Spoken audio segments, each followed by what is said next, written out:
What is going on, my friends? What's happening? What's happening? Welcome to another great episode of the Arrington Gavin Show. I'm your guy, your homie, your friend, Arrington Gavin, coming to you on this awesome day. Just always a great day when I get to chop it up with my friends, you, the listeners, the viewers out there that continue to support this show, which I thank you so much. This is a show where we discuss trending news and thought-provoking topics from the fields of politics, sports, pop culture, and all of the above. All of the above. On today's show, I'm very excited. I have my dear friend who's no stranger to the show, Mr. Marcus Calabrese. He is a political strategist. He's also the founder of Image Capital, a great consulting group. He's covered so many politicians. He's represented, so many politicians, and has been a consultant with their campaigns, from mainly governors races to the local levels as well, and entrepreneurs and business owners. So I've always enjoyed conversation I have with Marcus, especially when it comes to politics. Y'all know how much I love politics, and on the last show, obviously, I had to vent off about the most recent presidential debate that we had, which was terrible, by the way. I don't know how many times I've mentioned that during the last show, how terrible it was. But we're gonna be talking mainly about some more remarks as a part two of the post presidential debate, as well as some new news happening that the Supreme Court has announced, and as well as just how's it looking really with the election season as far as on the presidential race. So I'm excited to get his feedback and his thoughts on that as well.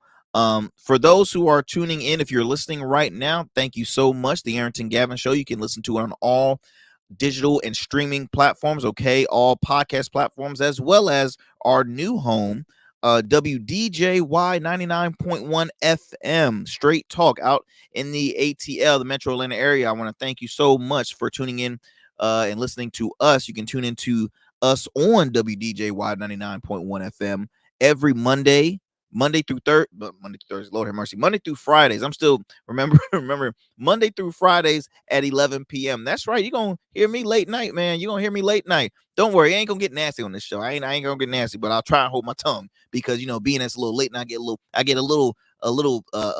what's the word I'm looking for? I get a little leeway, a little freedom, right? Being late night. So we're gonna keep it to you real here, unfiltered. I'll share my unfiltered opinion on most of the stuff, but we're always gonna have fun. And my main thing is also to keep it informative with you, because the worst thing that working in, I would consider myself, I guess, a part of media, but technically I am.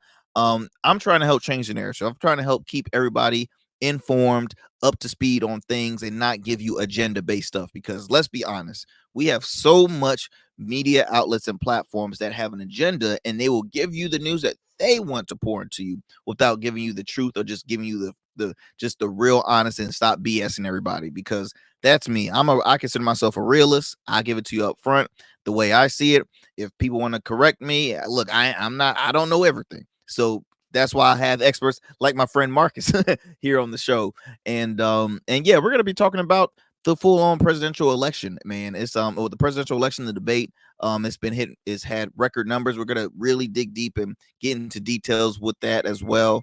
And it's gonna be exciting. It's gonna be very exciting. Again, ladies and gents, if you're tuning into the Arrington Gavin Show, I am your guy, Arrington Gavin. Be sure to follow me on Instagram as well as Facebook. You can follow the Arrington Gavin Show you can follow us on Rumble. You can subscribe to our channel on Rumble, the Arrington Gavin Show, as well as R Smooth Club Media on YouTube. Our YouTube channel again is R Smooth Club, the letter R, then Smooth Club Media. I truly appreciate that. Share with a friend, spread the word out. I truly appreciate that.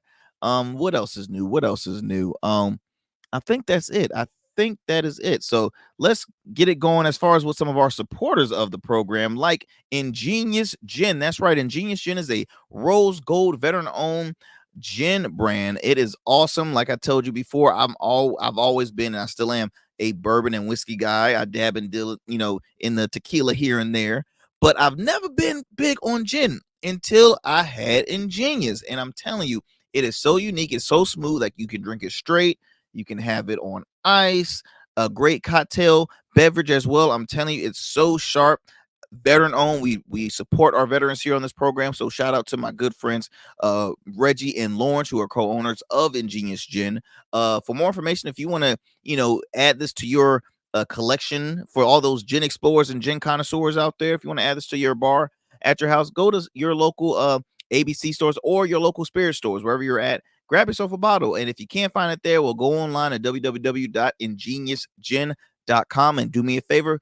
Please drink responsibly. Don't be acting out like a fool out here in these streets, over here drinking like, oh, this just tastes like water. Let me keep on shutting. No, don't do that. Don't do that. Set a good example, people. Set a good example. Also, got to shout out my good friend, Mr. Bernardo Johnson. Bernardo Johnson is the founder, owner of Bernardo's Menswear. Okay, he keeps you looking awesome from head to toe, swagged out, I call it.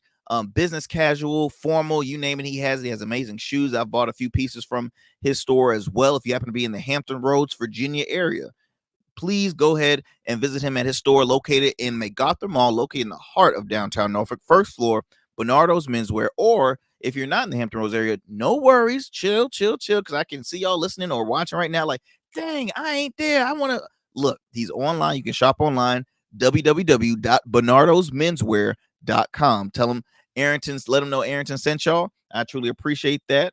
Like I said, we love to always acknowledge our local businesses, minority-owned businesses as well, because I happen to be a business owner myself. I juggle so much, as well as doing this program Monday through Fridays at 11. Yes, I get tiring, but I enjoy it, man. I enjoy it, and I'm just so honored and again grateful to take the time to chop it up with y'all, because this is just a conversation. This is just a conversation where we happen to get to learn some stuff in conversations. And really, I say it all the time, man. Conversation is what this world is missing. If everybody just sit down, have a conversation, I guarantee you can take care of 80% of the world problems right now by having a conversation. But hey, nobody want to have a conversation, because if they don't agree on the same size and this and that and the other, they're like, I ain't gonna waste my time, or I'll send a representative to talk for me. I don't want to talk to this person. Nah, B, you gotta sit down and have these upfront and just regular convos, right? So have a drink, maybe sip on some Ingenious Gin while you're doing so, and have a good time and have a just talk, man, just talk. But let's see what we're gonna do here. We're gonna do a quick commercial break, my friends. When we come back, I'll have my good friend, Mr. Marcus Calabrese, again, political strategist. We're gonna be talking about some more on this post-presidential debate. I want to get his take on it. What does he think about it? Should Joe Biden stay in the race, or should he leave in the race? What was his score on the whole debate? I want to get his take on it. So look, do me a favor, my friends. Don't go anywhere, and do me a favor, please do not change that dial. We'll be back here with more of the Arrington Gavin Show. Don't go anywhere. Order your beard care products with Rugged Evolution. We're your local beard care line that supports the maintenance of your full, mature beard. Our line includes conditioning shampoos, moisturizers, balms, oils, shaving lotions, and exfoliating soaps. These products moisturize, hydrate, nourish, and have all the natural ingredients for a healthy beard. Log on to our website or download our app to place your orders. Become a man of distinction with Rugged Evolution Beard Care. And remember, rugged is the new smooth.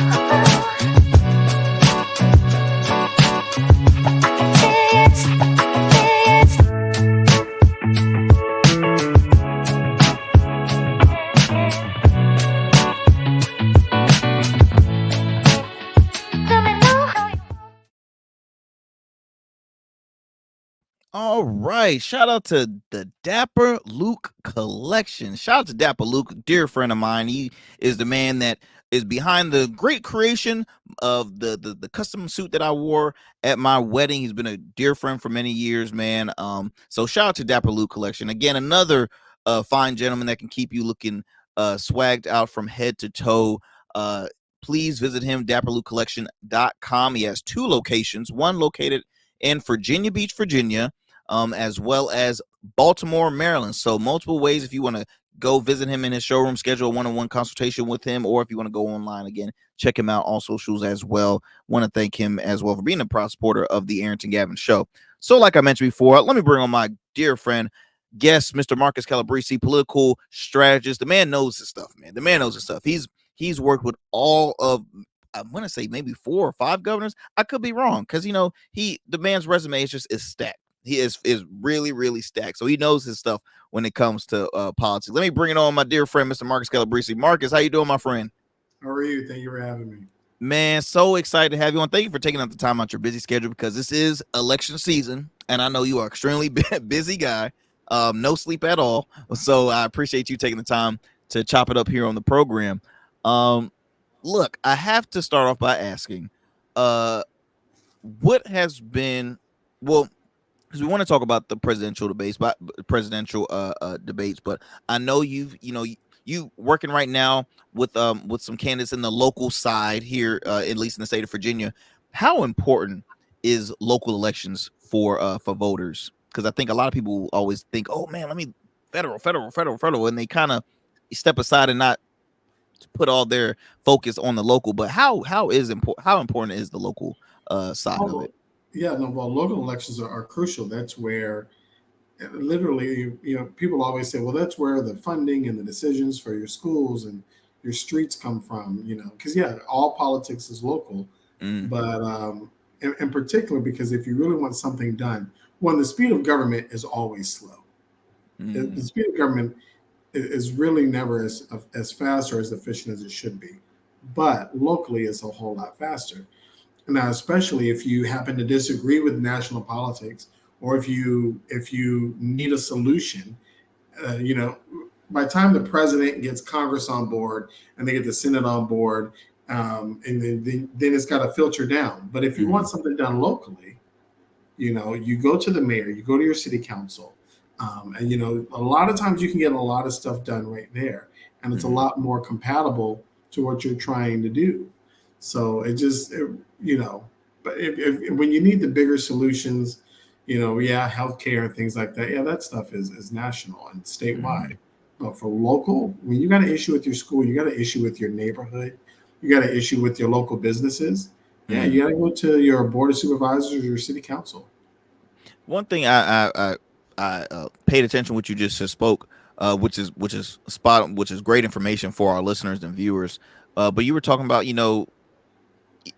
on a larger scale, don't expect your issue to be solved overnight. Like it's gonna take a very long time, and it can take a long time on the local side, but in comparison on a larger scale, it's like, Uh, okay, local, at least yeah, you might wait some weeks, you might wait a month, but it's I feel as though now local issues hit harder for folks because it's like, again, this is what you see every day. This is a part of your way of living, and it's like you said, every all politics is local. And I heard another person say that. Why do you say that? Well, all politics still goes down to local.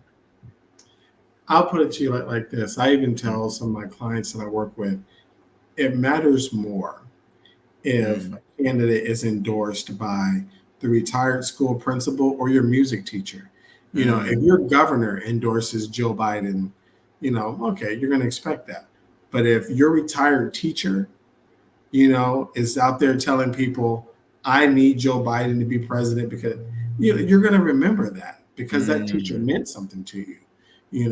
That's why, especially in minority communities, the church is so crucial.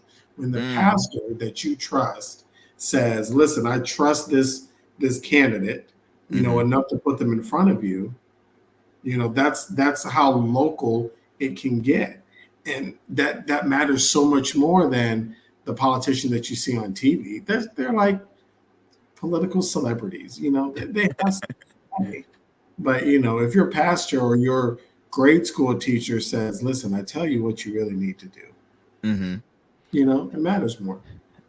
Question. And I guess, well, let me see. I'll actually ask this on, while we're talking. Well, let's kind of change the subject. Uh Presidential race, right? It's the probably the most talked about, the most full-fledged focused that everybody's paying attention to is the presidential election between, well, actually there's multiple candidates, but most people are keeping their eyes on current President Joe Biden and former President Donald Trump. So they recently had their first ever presidential debate, around 90 minutes, hosted by CNN. It was simulcast on all platforms, moderated by Jake Tapper and Dana Bash.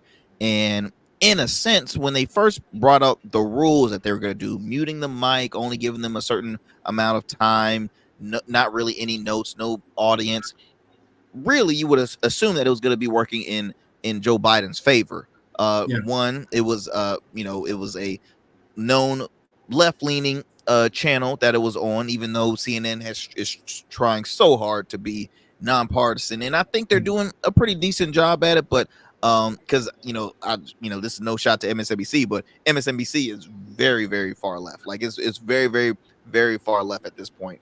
I watch a few shows on there. I enjoy all the news, to be honest. But CNN was really, you would have thought it would have worked in Joe Biden's favor. They said that he was spending, I think he spent a full week training and prepping for his debate at Camp David. In one corner, Donald Trump, he's been doing these rallies like if he's on a musical tour, like he's doing rallies after rallies after rallies. And you're like, okay, this will be, even though this is one debate, a lot of people are going to say, okay, look, this will be the test for me to see who I'm going to lean towards the November election day. Marcus, what was your take on that debate? Did you watch the full thing? Like I watched, like if it was a Super Bowl. I'm watching pre-coverage, post-coverage. I was up probably until 2. I was looking at every single channel. But what was your take on that debate? I think it was. I think Rachel Maddow said it the best. That President Biden got better towards the end. President Trump got worse towards the end. I think it's they. I'm hoping, because this is, I think, probably the earliest that a presidential debate has happened in a cycle. I can't say it for a fact, but it's, they normally happen maybe late September, and then there's maybe 2 in October, right? Okay. But in June, that's kind of uncommon. So there's a part of me that's hoping both parties are crunching the numbers to see really where their candidates are. That's what I think.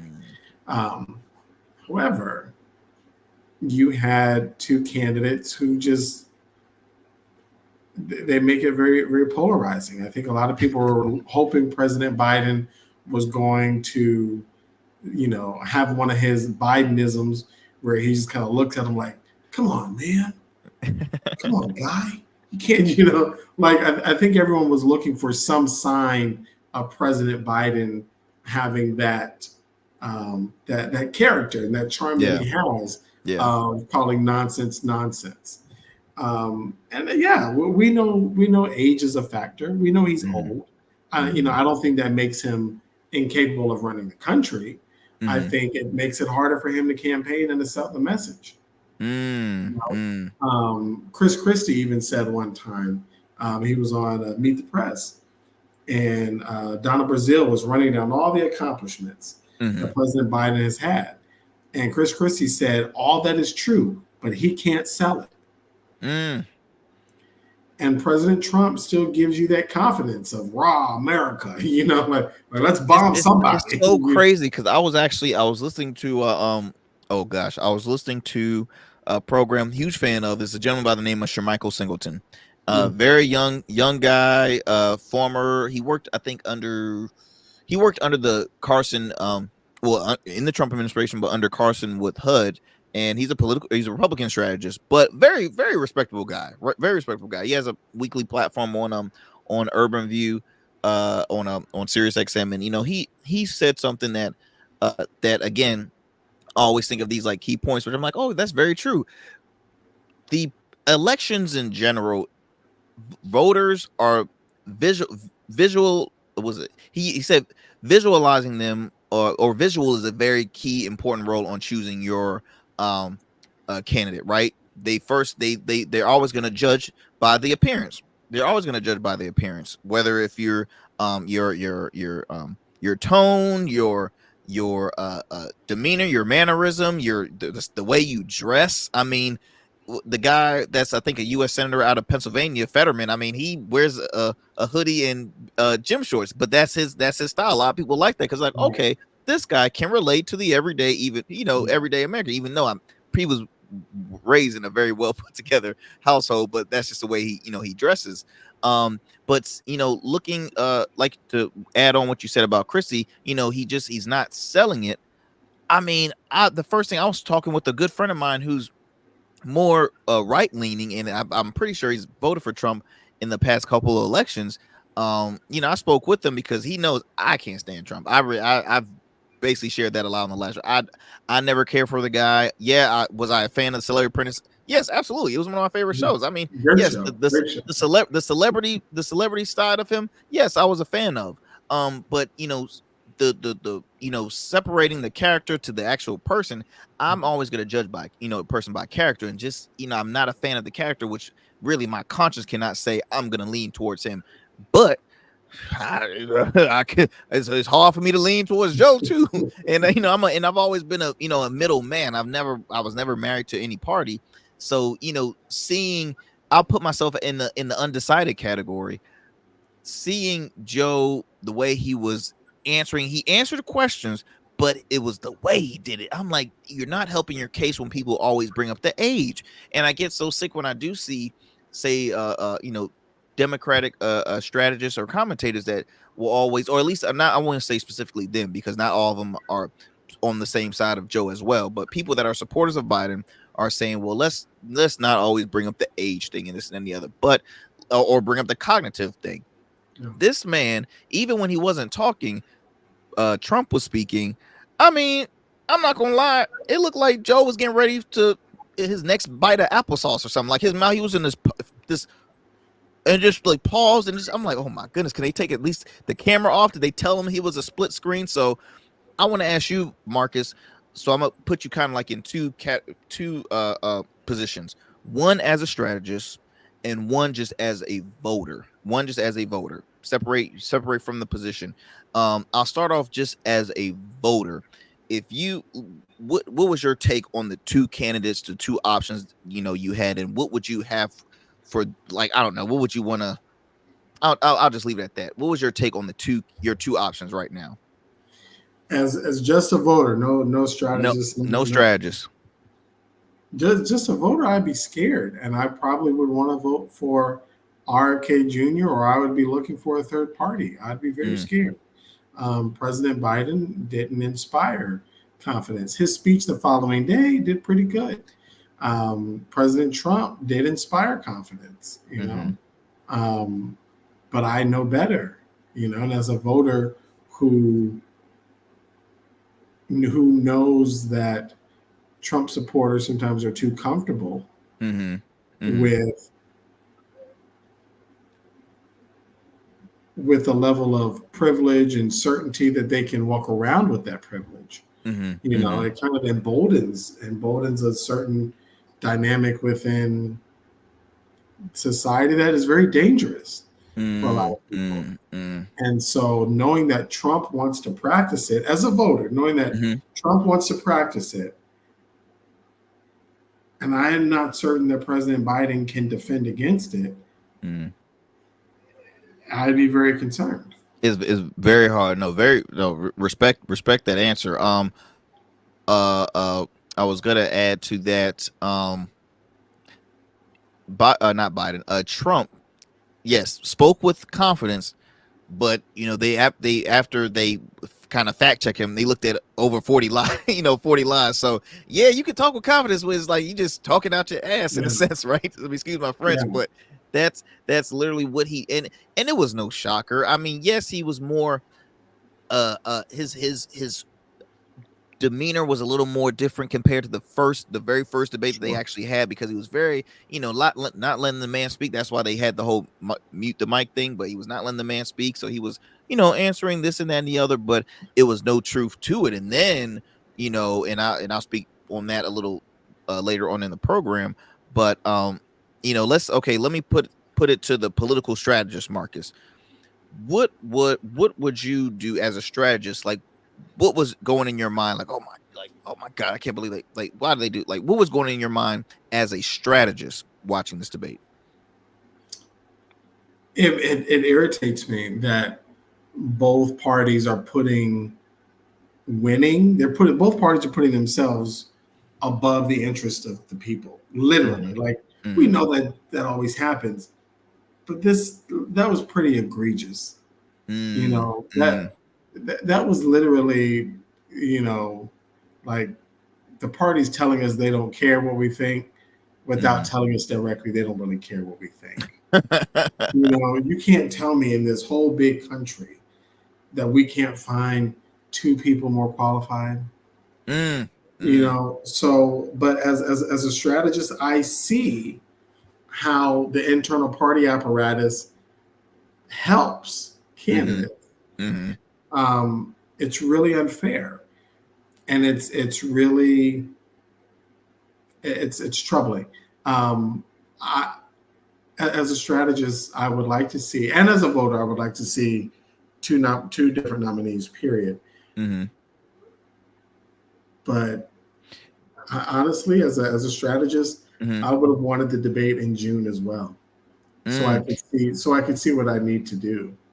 Could I ask if Biden was your right now, if Biden was your client, would you just the way he like? I mean, would you even like put him up? Because really, the Biden administration or Biden himself, he wanted to have a debate. Like this was his idea. He said he challenged Trump to a debate. This was you know, as a strategist, would you say, sir, like with all due respect, you already pretty much have the support. Don't do anything that could potentially hurt, which it did. Like, would you kind of give him, as if that was your client, would you give him some words of wisdom in a sense, or would you just say, hey, look, you gotta let your candidate like, if you're confident, boom, let me throw you out to the wolves. You got this. How would you plan this as a strategist if that was your client? That was if Joe Biden was my client, I probably would have had him out playing a round of golf before the debate, to get Mm, everything off his mind. mm, I don't think the president is stupid. I don't think he's senile. mm-hmm, Um, you know, I do believe again, age takes its toll, and mm-hmm, there's mm-hmm, something and everyone ages differently. mm-hmm, Everyone ages differently. There are mm-hmm. some 90-year-olds that run circles around me in the gym, and it's amazing. me, You know, me too. Me too. It makes me sick. It makes me sick. yeah. So, but I probably would have had to play a round of golf before he came in, and probably would have had him eat. This is the personal trainer in me. I probably would have had him eat something with high protein, and Mm, maybe drink a Celsius. I don't know, but um, other than that, I just. But I it's- will say this: as a mhm, strategist, I also know the rule of thumb is the first presidential campaign can't debate is mhm. usually pretty bad for the incumbent. It was the case with Okay. Jimmy Carter. It was the case with Bill Clinton. Bill Clinton did horrible. Not I won't say horrible, but they say he did really really kind of poorly against Mhm, Bob Dole in the first debate. mhm. Um, George W. Bush did not do well against John Kerry in the first debate. I don't. That's very true. Very true. Yeah, and and President Obama did not do well against Mitt Romney in the first debate. So this Okay. isn't uncommon. But again, I would have wanted the debate in June as well, Okay. Okay. because they run the poll numbers and they see where the chips fall. I don't know if they're going to try to replace them. I don't think the party wants to do that. Hmm. Uh, Well, hold that thought, because I definitely want to talk a little more about that as well. But let me be fair, because I already can see my listeners view. Okay, you talking a lot about Biden. What about Trump? So what if Trump was your client? Now this is a man that has so he's a convicted felon. He's been charged and convicted on 34 counts. He's a walking convicted felon at this point. It still has more cases to come. um he how would if he was your client, how would you? I mean, because that's a difficult pill to swallow right now. You got a guy with a huge target on his back, very controversial. What would be some of the, and I'm not trying to put out all your all your tricks out, because I want to get no bill in the mail tomorrow and be like, all right, now I don't. All right, Mhm. Auntie, you done said a lot now, so you gotta pay me for this. But how would you strategize Donald Trump being the controversial individual he is? Like, how would you do that, especially walking into this debate? Because he didn't do good either. I mean, he just like you mentioned, he he presented with confidence, but the man, again, over 40 lies, because they end up fact checking. They're just like, okay, you didn't answer the questions properly, man. So what's the deal? So how would you work with a guy like Donald J. Trump? I would have tried to drive home two things. One of them is Hmm. really simple. Hmm. Stop saying the before you mention any minority group. I'm friends with the Mexicans or the black jobs. The black jobs, the Latino jobs. Yeah, like stop saying the before you refer to a culture. Just stop. Mm, mm, And I would also tell him when it comes to January 6th, mm. he's got to throw some of it under the bus. And he has to fall on the sword and say, they were, I don't like that he calls them patriots, but if he was going to call them patriots, so listen, anyone who broke the law, broke the law. That's right. No, that he should have said, listen, do I like that they were running through the Capitol looking for members of Congress? No, I think they went too far, and the violence is never. Listen, and because he never really forms a whole sentence. That So, is true. so he could have tripped over himself saying this, Hmm. but he just said, "Listen, it went too far. There's a point when you protest, and you can even do it passionately, but the violence became too much." Hmm. Hmm. And he still didn't have to take credit for. I mean, take the blame for it because he's Hmm. not going to do that. But he had to throw some of it under the bus.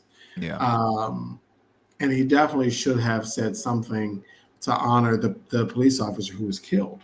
Absolutely. Absolutely. He should have said, "Listen, a police officer died that day, and that's never okay." If Hmm. he just would have said that, that would have been one of the headlines. So If he just, basically, what I'm hearing is not to cut you off, but if he would just humble himself, it's not that hard. If you just humble yourself, Donald, if you're listening, you listen to a lot of talk radio. Hey, tune into this one. I'm being honest. If you just humbled yourself, maybe people could have, possibly, because what's in his favor right now is, and I share this with my friends all the time. When a Republican is in office, is the leader of the free world, the leader of the president. When there's a Republican president, there is a fact that the economy is always at its best. It's never, ever, ever at its worst. Right now, that's one of the big key things that people are, and voters and residents are are are passionate about in this election, because the cost of living sucks for multiple levels, multiple classes of people. The economy sucks. So people are looking at him on the money aspect, but as far as on the social movement and things like that, like you have women's reproductive rights at stake. You have a lot of people losing privileges and things like that, and it's unfair. But what I think, one thing what I get a kick out of that he always says a lot during his speeches, whenever he's giving numbers, he's like, yes, billions and trillions and millions, trillions and billions of dollars.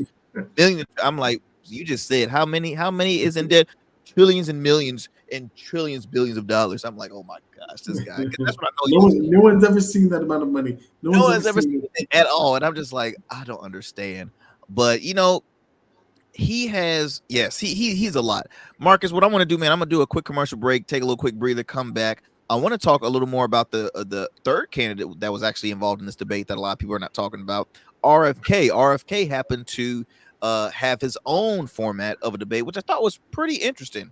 And so I want to talk a little more about that on the program, but we're gonna do a quick commercial break, my friends. Don't go anywhere. Do not change that dial. You're here listening to the Arrington Gavin show. I'm your guy, Arrington Gavin. with my good friend, Mr. Marcus Calabrese, political strategist. We're talking more on this first presidential debate. So don't go anywhere, my friends, and do not change that dial.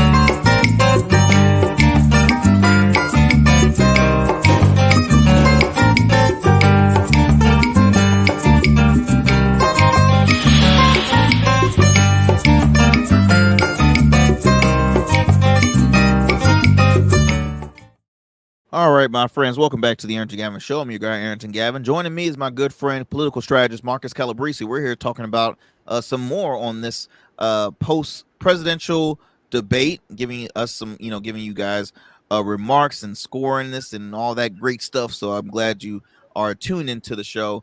Marcus, before the break, I was bringing up the third candidate who's involved in this political race. Well, there's multiple candidates, in all honesty. You still got Dr. Cornel West. You have Chase Oliver, who's I believe, the Libertarian nominee. You have Jill Stein, who's representing the Green Party. So there's a lot of candidates, really.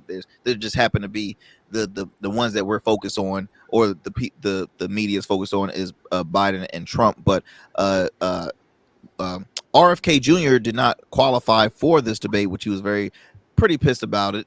And so he said, well, look, I'm having my own debate. And I said, okay, well, let's see how this gonna go. So he did. The format was pretty unique. I actually tuned into it while I was watching the debate on TV. He had, oh man, I believe I believe the gentleman's name, and I don't quote me on it, but John Stossel. I think he's a former, or he is a journalist, and he was moderating the Kennedy version of the debate, which Kennedy had a big, huge screen right next to him with Donald Trump and Joe Biden, obviously. And after they had each gave their thought on a question, then they would pause it, and then he would share his in front of a crowd of people that were 90% all RFK Jr. supporters. And so I thought it was interesting. I was looking at some of the numbers of the on the streams, because it was on all different like streaming platforms, and they were like 7 million. It was getting up there. Do you think RFK, or at least a lot of these candidates that I've mentioned, should have had the opportunity to join this stage, even though, let's be honest, I spoke about on the last show, when it comes to ballot access, independent candidates, they don't meet that criteria. They don't have a lot of ballot access in all 50 states. But in a sense, don't you think it would be fair to voters for people to let's just have them all up there? Just have them all up there so people can start finding out a little bit about these different candidates.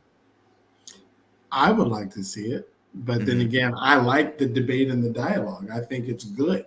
I think it's productive. I think it's progressive for everyone. However, that I'm gonna almost blame the viewing public, just because there are always good candidates that try to get as much media attention as they can. However, it's difficult for them to break through when people don't respond, because people have lost so much faith in the process. I was helping a candidate. He was a long shot. He was the mayor of a small town in Rhode Island, Steve Laffey. He's a big money guy. He used to work he helped build a financial firm. He ran a very small town. The town was literally bankrupt. He fixed it, turned it around. Right, very, very, very good, healthy background to be president. And he was on the major news networks. He had a terrific, he's a Republican. He had a terrific interview on Good Morning America. I showed it to some of my Democratic clients and friends, and they were like, I like that guy, But when people don't respond, as voters, we have some of that responsibility ourselves. Like we have to, whether it is donate $1 or whether it is just to email in and so some of that rests with us. but I would love to see it. And I think if RFK Jr. was allowed to actually be in the debate, I wouldn't be surprised if he actually ended up winning a couple of states. Wow, because that's another thing, Marcus, and I'm curious to ask, because that's something that I'm continuing to learn about, just the political, I guess the political criteria when it comes to campaigns and candidates, and okay, ballot access. See, that's something new. So ballot access. What do they mean by ballot access? So when if there's a primary happening within your community, or just election, and you have to get those names on that actual ballot, like how how has it, or why is it that it's been so difficult for a third party to try and get the access on all 50 states, instead of just saying, okay, look, we won? Like, what does it take? If you can share just a couple of details, or like, is it money, is it I don't know, is it getting in front of the people? Like, that's like, how's that process go? Well, a lot of it is money, of course, because when you have people out there getting your petition signed for you to be on the ballot, sometimes it's door to door, sometimes it's out when you're at the mall or at the gas station, but everybody has to be able to pay their bills, right? So you have to be able to pay someone to do that. And, sometimes you need the right kind of people doing that, Got you. Yeah, like if you're an independent, you might not want a traditional Trump supporter trying to get your petition signed, right? So you have to hire the right people. I got you. So it still falls into the voter's hand, in a sense. Like, if they, you just have to get the people in front of their faces in order to. So I got you. So there is a petition that has to be. You have to have the right amount of signatures in order to get on that ballot. Yep. And then, you.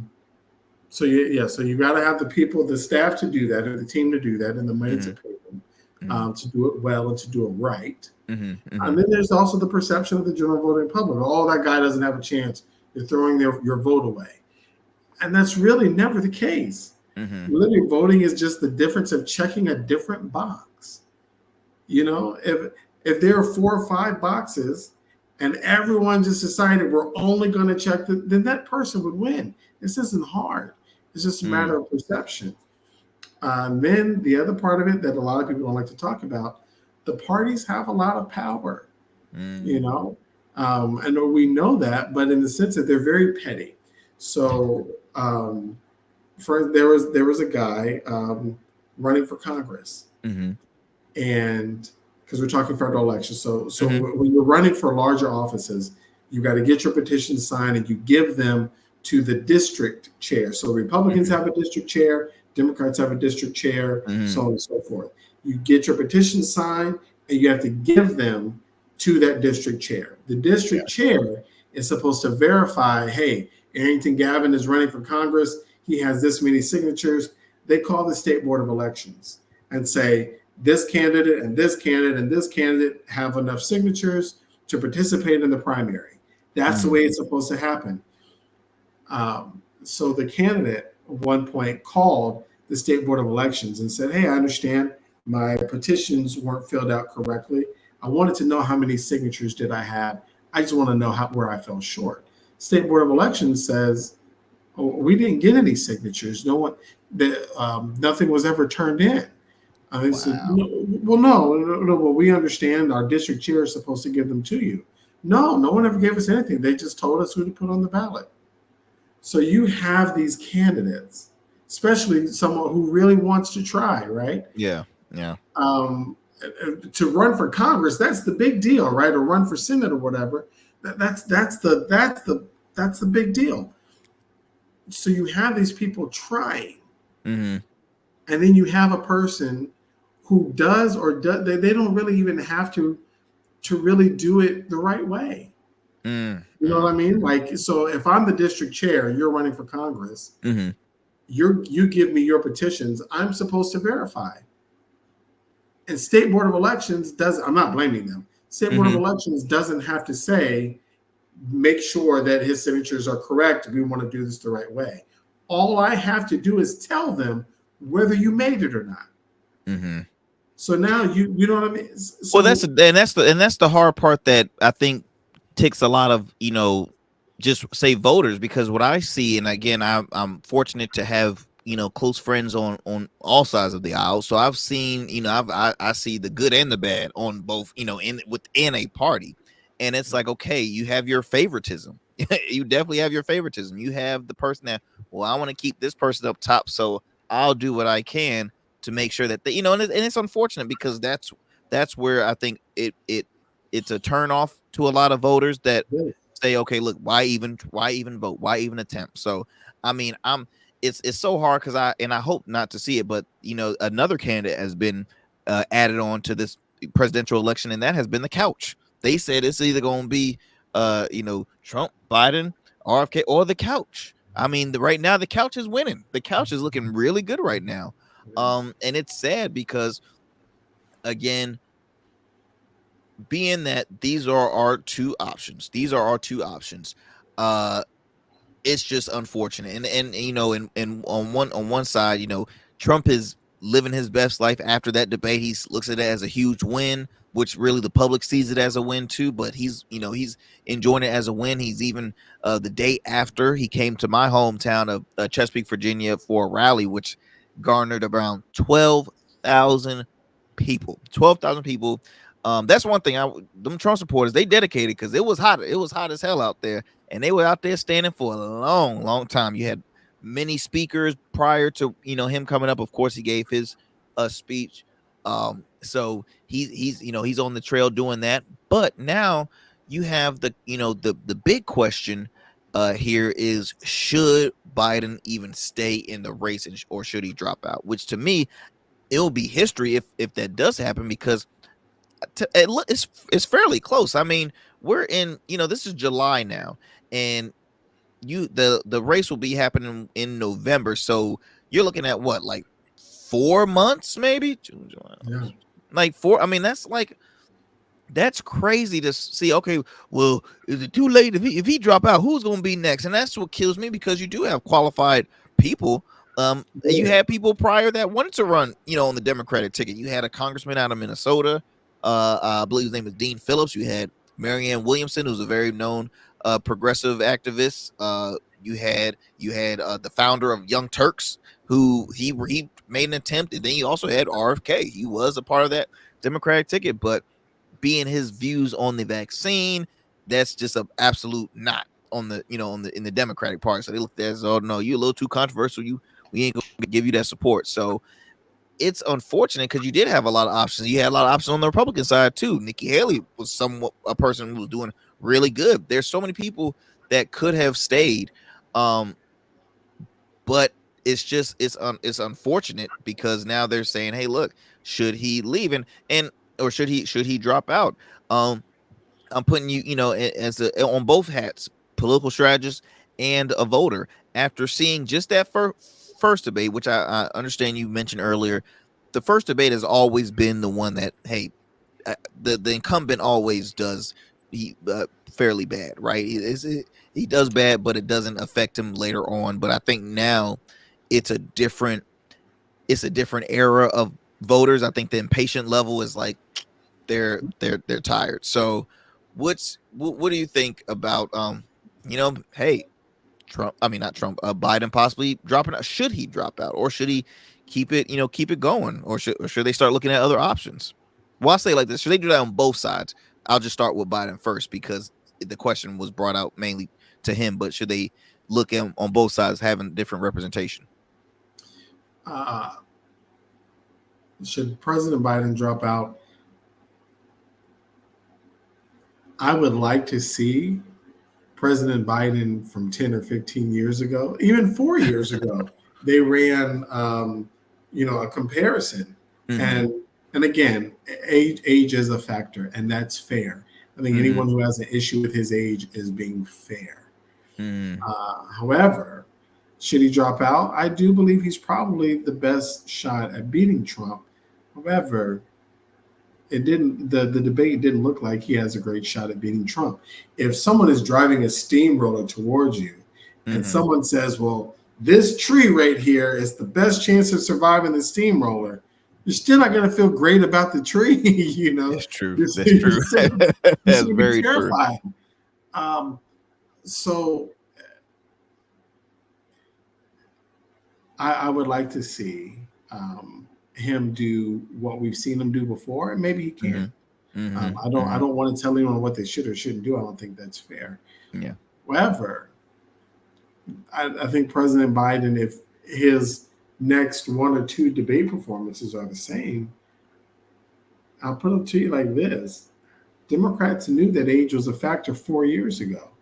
Mm, And very true. we knew. And you even said it yourself. The Republicans are dedicated to getting Trump elected. Democrats Dedicated. dedicated. Democrats are just dedicated to Trump losing. That's not the same thing. When Republicans are dedicated to make sure Trump wins, and Democrats are just dedicated to making or wanting Trump to lose, that's not excitement for their candidate. Republicans are excited about Trump. And Democrats don't have a single vote to spare. And every time I've seen it, other people have said it's been on the news. Whenever Democrats, by and large, have significant events, you have the Palestinian protesters out there.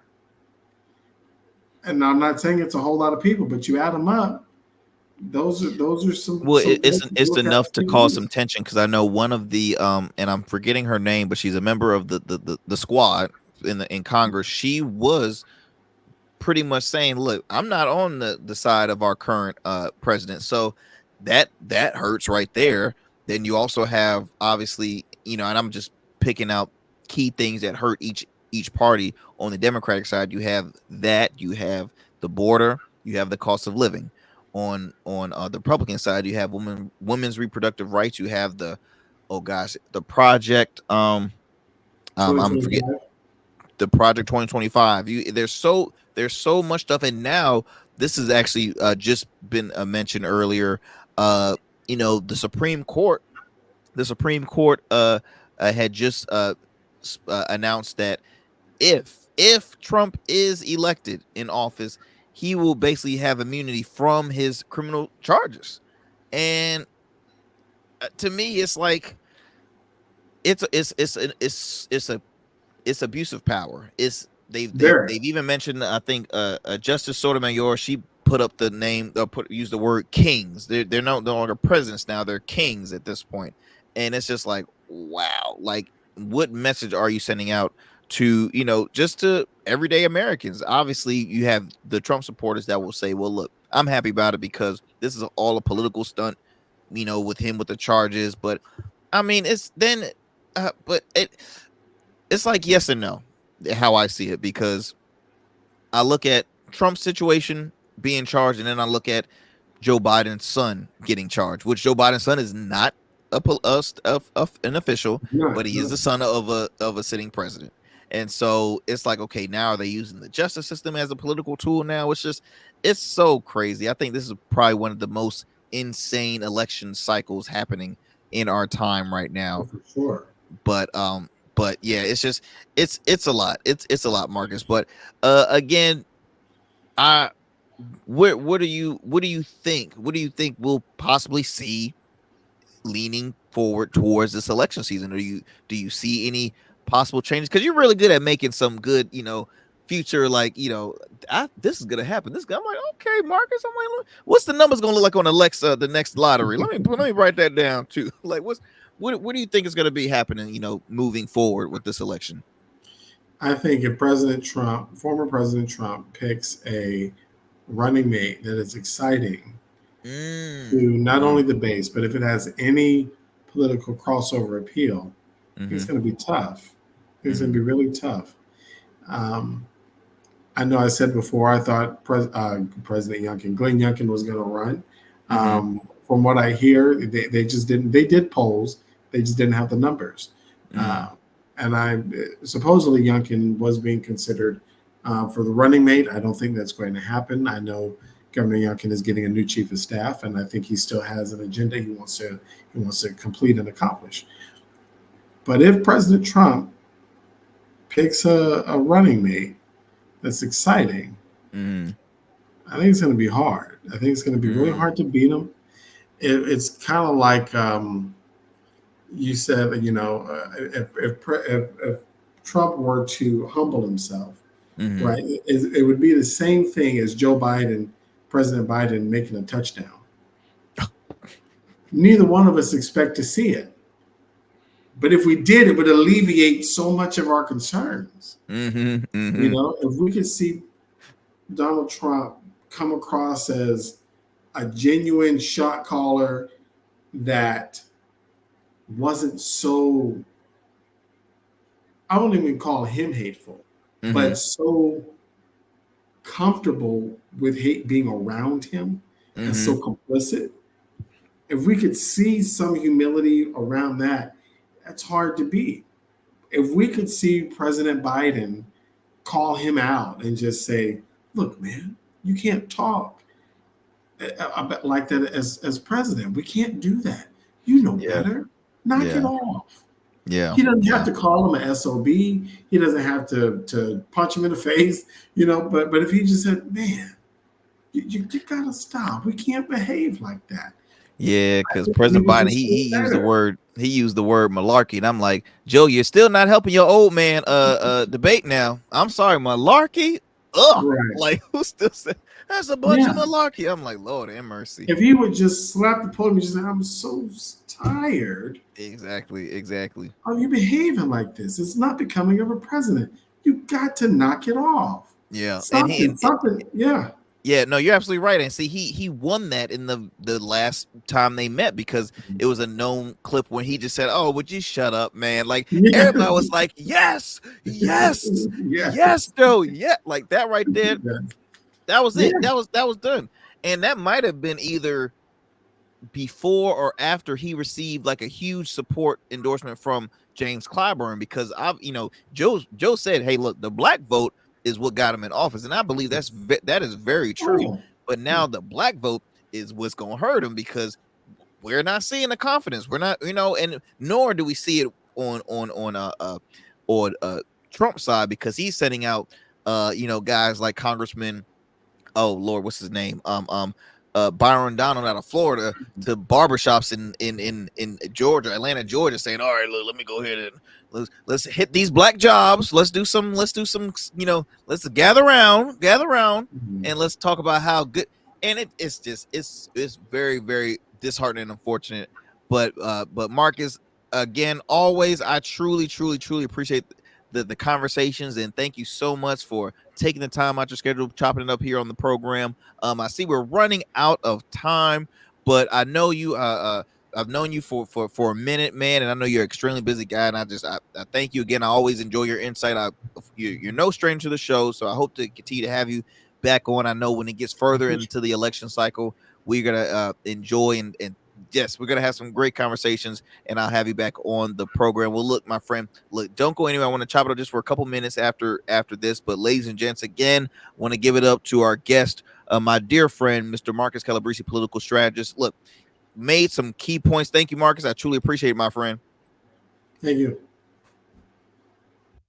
And but I mean, y'all, I'm telling you the God honest truth. Like, y'all have really, we have to really pray about it and just make the right call. I refuse to not vote. That's one thing. I refuse to not vote. I'm always gonna vote. It's key that you vote. To not vote, it's a waste, man. It's a waste. Our ancestors worked so hard to give us the rights to vote, so we have to vote. I understand it's gonna be a difficult process on choosing that person, but just go with your core values and really dig deep. Y'all, I truly appreciate it for tuning into the Arrington Gavin show. Be sure to tune in Monday through Fridays at 11 p.m. on WDJY 99.1 FM Straight Talk. You can also tune into the program available on all digital and streaming platforms, podcast platforms as well. So you can type in the Arrington Gavin Show, or you can also type in our Smooth Club Media on those platforms and find us. Rumble as well. Look, I gotta go, my friends. I'm out.